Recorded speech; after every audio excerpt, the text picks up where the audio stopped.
கணவன் மனைவி இடையிலான சண்டை இரு மனிதர்களுக்கு இடையிலானது மட்டுமல்ல, அது குழந்தைகளின் மனதில் விழும் அமைதியின்மை என்ற விதை. வீடு குழந்தைகளுக்கு பாதுகாப்பான கோட்டையாக வேண்டிய இடம். அங்கே அன்பு இருக்க வேண்டிய இடத்தில் கோபம் குடியேறினால் குழந்தைகள் உலகை நம்ப கற்றுக்கொள்ளும் வயதிலேயே பயத்தை கற்றுக்கொள்கிறார்கள். அவர்கள் சண்டையை பார்க்கிறார்கள், ஆனால் அதன் காரணங்களை புரிந்து கொள்ளும் வயது அவர்களுக்கு இல்லை.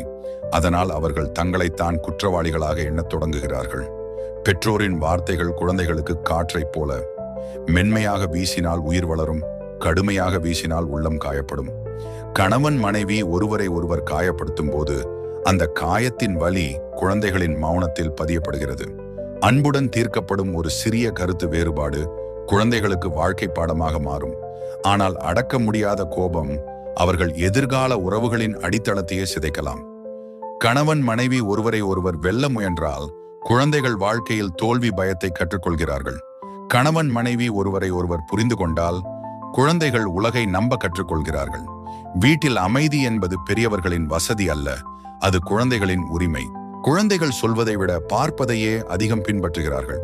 தாய் தந்தை நேர்மை, பொறுப்பு, மரியாதை, உழைப்பு, பொறுமை போன்ற நல்ல பண்புகளை தங்களின் நடத்தையில் காட்டினால் அவை குழந்தைகளின் வாழ்க்கையிலும் இயல்பாக உருவாகும்.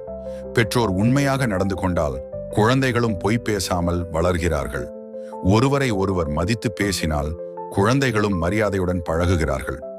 சிரமங்களை அமைதியாக சமாளித்தால் குழந்தைகளுக்கும் தன்னம்பிக்கை கிடைக்கிறது. தவறு செய்தால் அதை ஒப்புக்கொண்டு திருத்தினால் குழந்தைகளும் அதை பழகிக் கொள்கிறார்கள்.